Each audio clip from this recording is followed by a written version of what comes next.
ಸಮಾಜದ ಒಗ್ಗಟ್ಟಿಗೆ ದಾವಣಗೆರೆ ನಗರದಲ್ಲಿ ವೀರಶೈವ ಪೀಠಾಚಾರ್ಯರ ಮತ್ತು ಶಿವಾಚಾರ್ಯರ ಶೃಂಗ ಸಮ್ಮೇಳನ 2 ದಿನಗಳವರೆಗೆ ಅತ್ಯಂತ ವೈಭವಪೂರ್ಣವಾಗಿ ಐತಿಹಾಸಿಕವಾಗಿ ನಡೆದಿರುವಂತಹದ್ದು ತಮಗೆಲ್ಲ ಗೊತ್ತಿರುವಂಥ ಸಂಗತಿ.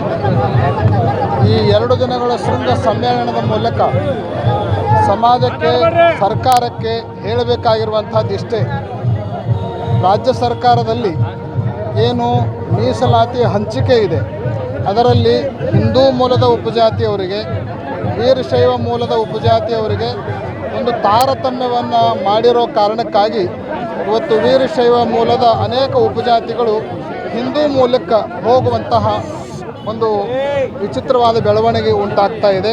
ಅದನ್ನು ತಡೆಗಟ್ಟಬೇಕು ಅಂದರೆ ಈ ಮೀಸಲಾತಿಯ ತಾರತಮ್ಯವನ್ನು ರಾಜ್ಯ ಸರ್ಕಾರ ಮೊದಲು ಹೋಗಲಾಡಿಸಬೇಕು.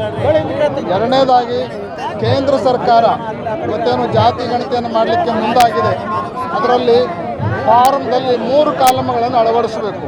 ಒಂದು ಧರ್ಮದ ಕಾಲಮು, ಮತ್ತೊಂದು ಸಂಪ್ರದಾಯದ ಕಾಲಮು, ಆಮೇಲೆ 3ನೇದು ವೃತ್ತಿ ಆಧಾರಿತವಾಗಿರುವಂಥ ಉಪಜಾತಿ ಅಥವಾ ಜಾತಿಯ ಕಾಲಮ್. ಅವಾಗ ಮಾತ್ರ ಅವರವರ ಧರ್ಮ, ಆಚರಣೆ, ಪರಂಪರೆ, ಜಾತಿಯನ್ನು ಸಂಪೂರ್ಣವಾಗಿ ನಮೂದಿಸಲಿಕ್ಕೆ ಎಲ್ಲರಿಗೂ ಅವಕಾಶ ದೊರೆಯುತ್ತದೆ ಅನ್ನುವಂಥ ಒಂದು ನಿರ್ಣಯ ಆದರೆ, ಈ ದಿಶೆಯಲ್ಲಿ ವೀರಶೈವರೆಲ್ಲರೂ ಕೂಡ ತಮ್ಮ ಯಾವುದೇ ಮೀಸಲಾತಿಯನ್ನು ಪಡೆದುಕೊಳ್ಳೋದಕ್ಕೆ ಅವರವರ ಉಪಜಾತಿಯನ್ನು ನಮೂದಿಸಿದರೂ ಕೂಡ ವೀರಶೈವ ಲಿಂಗಾಯತ ಅನ್ನುವಂಥದ್ದನ್ನು ಮಾತ್ರ ಕಡ್ಡಾಯವಾಗಿ ಎಲ್ಲರೂ ನಮೂದಿಸಬೇಕು ಅನ್ನುವಂಥ, ಧರ್ಮದ ಕಾಲಂನಲ್ಲಿ ನಮೂದಿಸಬೇಕು ಅನ್ನೋದನ್ನು ಕಡ್ಡಾಯವಾಗಿ ಎಲ್ಲರಿಗೂ ಕೂಡ ಸೂಚನೆಯನ್ನು ಕೊಡಲಾಗಿದೆ.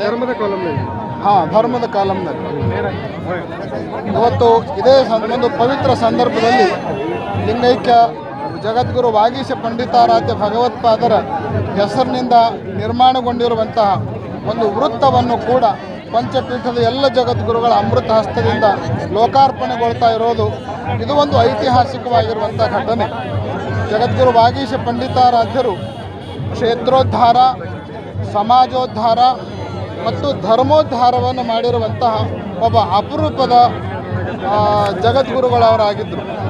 ಅವರನ್ನು ಪೀಠ ಪರಂಪರೆಯಲ್ಲಿ ಎಂದೂ ಕೂಡ ಮರೆಯಲಿಕ್ಕೆ ಆಗೋದಿಲ್ಲ.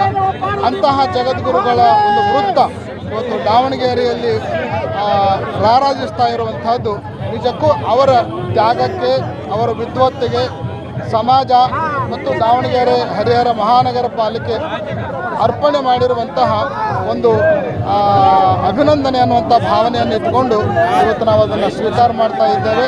ಅವರಿಗೆ ವಿಶೇಷವಾಗಿರುವಂಥ ಅಭಿನಂದನೆಗಳನ್ನು ಹೇಳ್ತಾ ಇದ್ದೇವೆ. ಕೇದಾರಪೀಠ ಸ್ವಾಮೀಜಿ ಹೇಳಿದ್ರು, ಪ್ರತ್ಯೇಕ ವೀರಶೈವ ಲಿಂಗಾಯತ ಧರ್ಮಕ್ಕೆ ಮನವಿ ಮಾಡಿದ್ವಿ ನಾವು.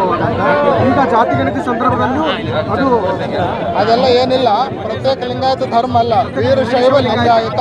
ಪ್ರತ್ಯೇಕ ವೀರಶೈವ ಲಿಂಗಾಯತ ಪ್ರತ್ಯೇಕ ಧರ್ಮವನ್ನು ಕೇಳ್ತಾ ಇಲ್ಲ. ಅದಕ್ಕೆ ಬದಲಾಗಿ ವೀರಶೈವ ಲಿಂಗಾಯತರು ಎಲ್ರಿಗೂ ಕೂಡ ಮೀಸಲಾತಿಯ ಸೌಲಭ್ಯವನ್ನು ಸಮಾನವಾಗಿ ಹಂಚೋದಕ್ಕಾಗಿ ಕೇಂದ್ರದ OBC ಪಟ್ಟಿಯಲ್ಲಿ ವೀರಶೈವ ಎಲ್ಲ ಒಳಪಂಗಡದವ್ರನ್ನ ಸೇರಿಸಬೇಕು ಅನ್ನುವಂಥದ್ದು ಅಖಿಲ ಭಾರತ ವೀರಶೈವ ಮಹಾಸಭೆಯ ಮತ್ತು ಎಲ್ಲ ಸಮಾಜದ ಒಕ್ಕೊರಲಿನ ಕರೆಯಾಗಿದೆ.